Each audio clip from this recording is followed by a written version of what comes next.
Always very interesting to talk to. He has brought us a new book. We've talked about his 5 previous books for a long time here at Prophecy in the News, but he is publishing a new one called Return to Mecca. And Avi, this book, quite frankly, when I first started to try to absorb it, it puzzled me because who's returning to Mecca? Israel is returning to Mecca. And I thought, wait a minute, why would Israel return to Mecca?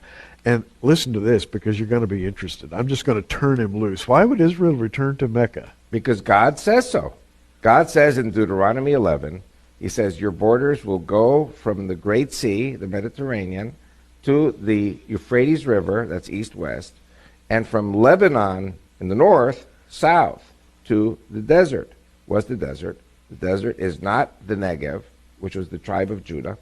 It is not the Sinai Peninsula in Egypt, because that was always pharaonic. The great and horrible desert, as it is described in the Bible, is the Arabian desert. And what this book shows is that the children of Israel spent 38 or almost close to 40 years in the Arabian desert in their wanderings before they turned north. Deuteronomy 2 verse 2 says, enough being encompassed around this mountain, Mount Sinai, head north to the land of the Amorites. And so that's going to be our new border. And that would have included the areas now known as Mecca and Medina. Correct.